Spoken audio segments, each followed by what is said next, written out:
Guys, today we're going to be going over the reverse integer algorithm. Basically, the question is, given a 32-bit signed integer, reverse the digits of that integer. While this question is pretty basic, a lot of large companies like Google, Facebook, Amazon, Lyft, they often ask these questions in the first round of a lot of employee interviews. So it's pretty important to understand how this works, and today we're going to be going over that. So for example, if you were given 123, the output of this program should be 321. If you were given negative 123, the output should be negative 321. You want to keep that sign in there. And if the input was 120, the output should be 21. So this is a pretty basic question, and now that we have a pretty fundamental understanding of what the question is, let's go more in depth into the pseudocode of how we're going to solve it. Okay, so let's go through one approach to solve this question. Basically, what we're going to be doing is separating 123 into its three different digits, 1, 2, and 3, storing that into a list, and then multiplying each one of these digits by their corresponding place value, 3 times 100, 2 times 10, and then 1 times 1, and that will give us 321, which is the reverse of 123. So the question is, how exactly do you separate these digits and how do you store that into this array? So basically what you can do is you can get 3 by doing 120 mod 10, 123 mod 10. That will give you a remainder of 3, and you can store that into an array right here. Now you can get 2 by first changing 123 and converting that into 12 by dividing 123 by 10. You can then get 2 from 12 by doing 12 mod 10. You're going to get a remainder of 2, and then again you can store that into the array right here. And then you can change 12 into 1 by dividing it by 10, and then doing 1 mod 10, you get a remainder of 1. You put that into this list, and you're golden. So now that you have each of the digits into the list, all you have to do is do a basic for loop to traverse through this list, multiply each digit by its corresponding place value, as I said before, 3 times 100, 2 times 10, 1 times 1, add those together, and you get 321, which is the correct answer. Now let's go through the second approach to solve this question. Once again, we're going to be separating out each of the digits, but this time we won't be storing it into an array. So first, you're going to get 3 by doing 123 mod 10. You get 3 from that. Now you're going to convert 3 into 0.3 by multiplying it by 0.1. Now you once again change 123 to 12 by dividing it by 10, and then you do 12 mod 10 to get 2. Now you're going to convert 2 into 0.02 by multiplying it by 0.01. Now you add 0.02 to that previous 0.3, and you get 0.32. Now our last step is going to be, again, to convert 12 into 1 by dividing it by 10, and then doing 1 mod 10 to get that last digit that we want, which is 1. Now you're going to be multiplying 1 by 0.001 to get 0.001.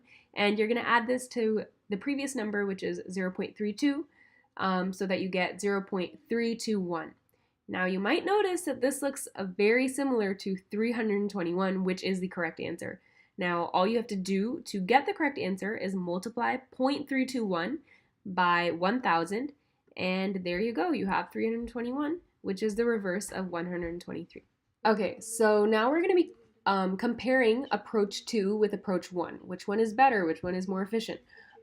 So with approach 1, you might notice that we are going to be storing each one of these values into an array. Now this might seem very efficient for small numbers like 123, but for example, if you have a 32-bit integer, that can be a pretty large array. And if you want to do this over and over again, this isn't going to be very efficient in terms of storage. With approach 2, we're still going through that for loop. We're still separating out these integers or these digits, but we won't be storing them into an array. So this will be much more efficient for larger numbers and in the long run. So today I'm going to go over how to code approach 2. Okay, so as you can see here, we're being passed an integer with the name of num. We're going to be reversing num to get a result. So we will begin by initializing the result and setting that equal to 0.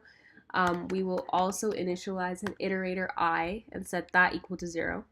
Now we can do a for loop while num, sorry, not x, while num is greater than 0. We're going to be doing the 3 things that we were repeating in our pseudocode, as you could see in approach 2.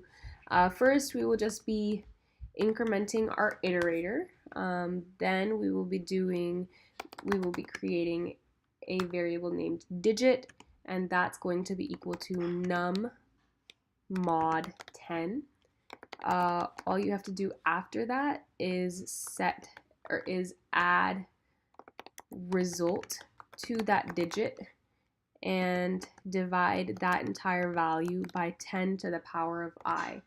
So that's basically going to be multiplying the result by 0.1, 0.01, 0.001 as we were doing in the pseudocode.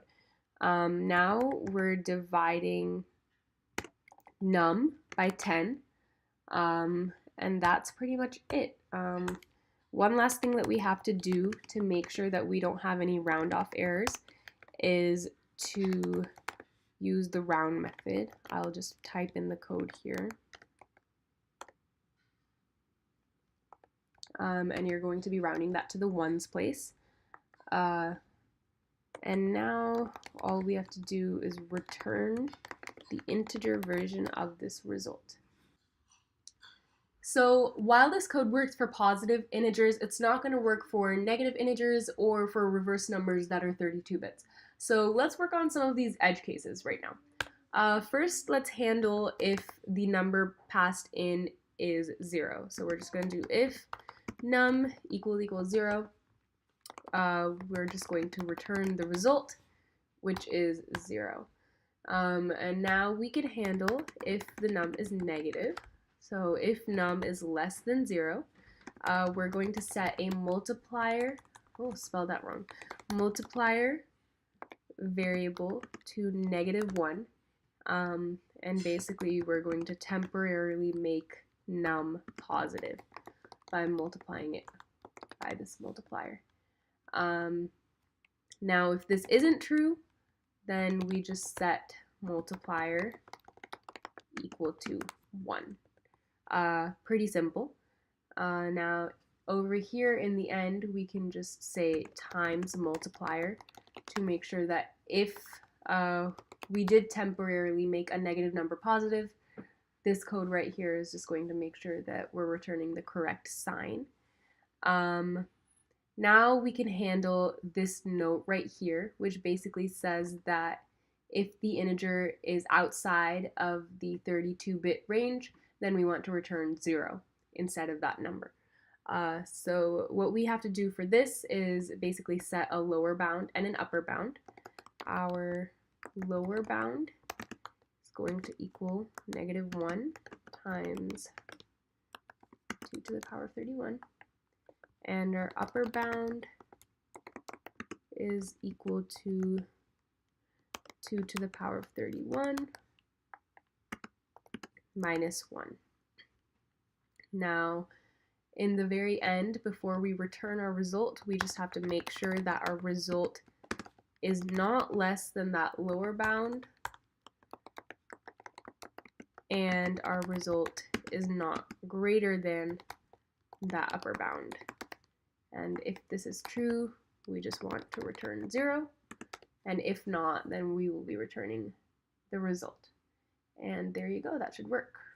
Thank you for watching this video. I hope this helped. I'm going to be making many more videos and tutorials on different Python and Java algorithms. So if you're preparing for an interview or you're just practicing coding, make sure to subscribe to my channel, like this video, and leave a comment down below.